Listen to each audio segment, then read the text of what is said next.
to the Storytellers. It's Joshua E. Fokker, and today we are going to be talking about Favorite Film Friday, my top 10 favorite Stephen King adapted movies. He's written so many books, and he has gotten so much adaptations into film cinema. And over on my newly launched Patreon, you can help join and support the channel to check out 5 more favorite Stephen King adaptation movies. Over there, down in the description below is the link. You can check in at every level and get many more perks.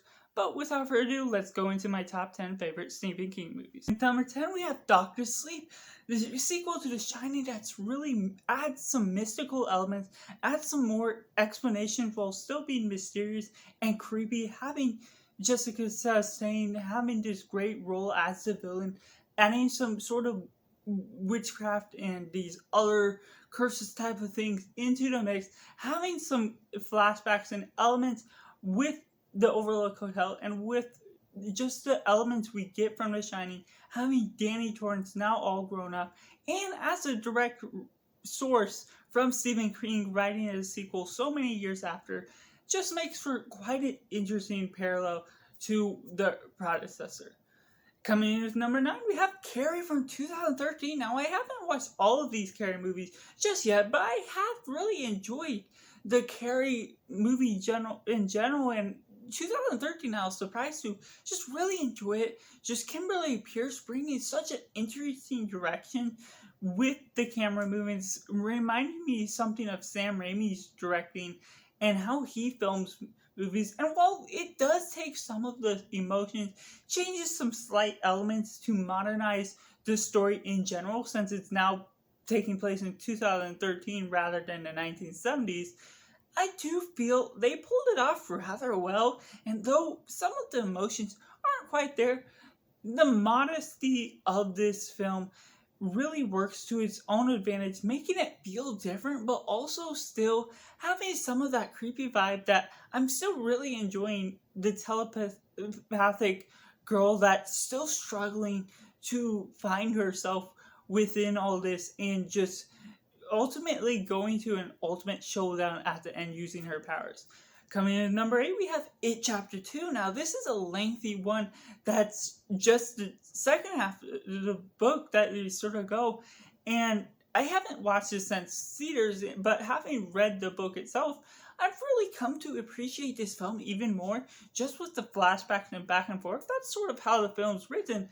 And just the elements that is brought within this, the creepiness of the It monster, is something that's really good, that brings some great effects and interesting sort of elongated film that makes sense for how much it's covering, the trauma that each kid is going through as they explore the town once again, come back together as part of the Loser Cup, and ultimately by the end have to destroy the beast.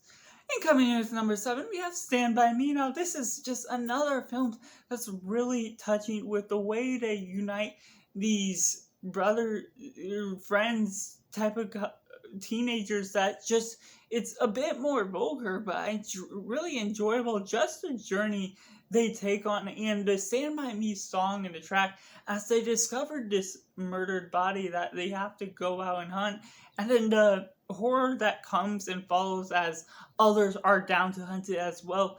It's just really intriguing, just the story of brotherhood within friendship that you get with these different friends.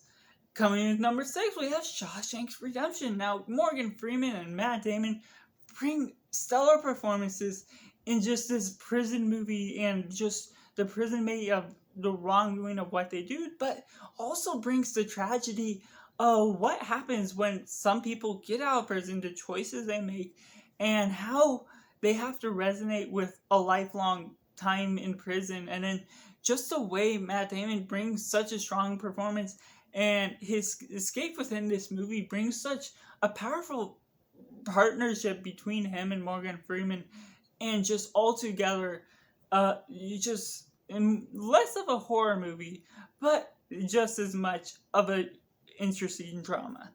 Coming in at number 5, we have Misery, a film about this author that is comes to a crash and is captured by one of his number one fans that ultimately brings a nightmare to his life, trapping him in her house.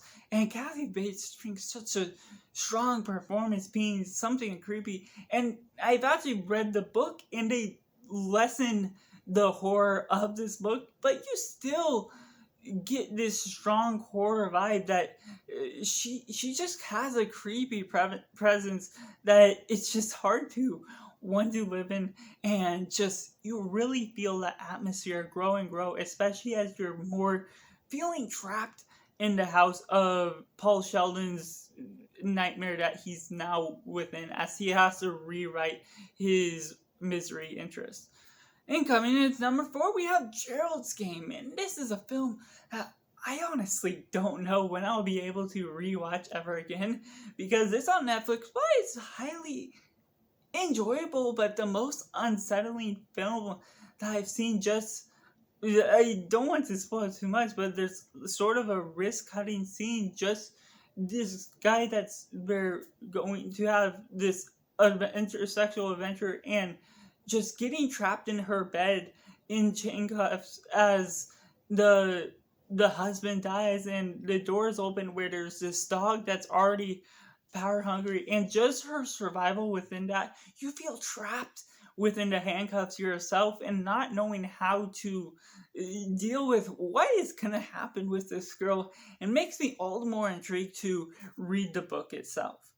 Coming in at number 3, we have The Shining, Stanley Kubrick's another masterpiece. I love the directing, and this was one of my first films I've seen from him before I even got into Stephen King books, so I'm really intrigued to see how this will come about within the book itself as well. I know Stephen King has made comments where he doesn't enjoy it as much, but I just highly enjoy just the cinema that's captured on screen, even if it doesn't adapt to the book quite as well. Just the Danny Torrance and Jack Torrance turning into a psychopath just from writing a book, feeling trapped, and having cabin fever for so long within the hotel.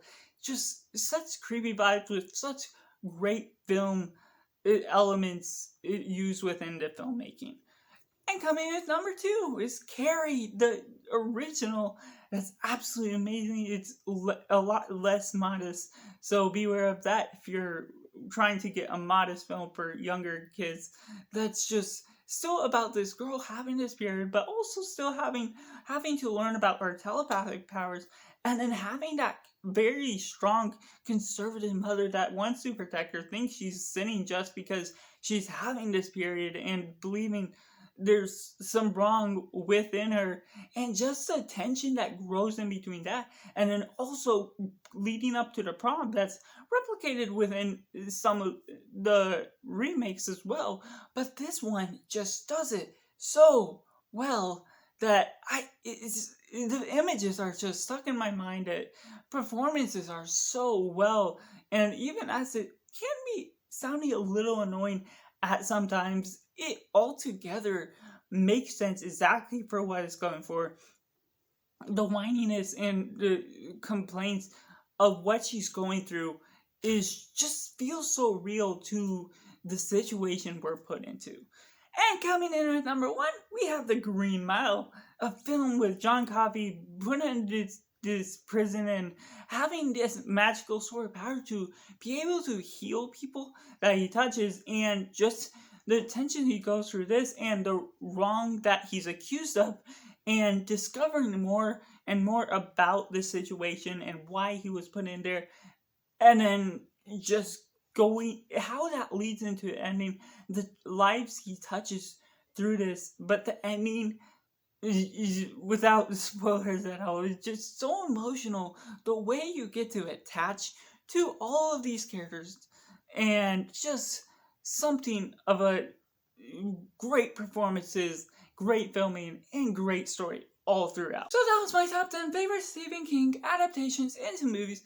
Make sure to comment down below what your favorites are, and also be sure to check out my Patreon, and if you join at any level, you can check out my top 5 more favorite Stephen King movie adaptations that I posted over there on that, as low as $5 a month.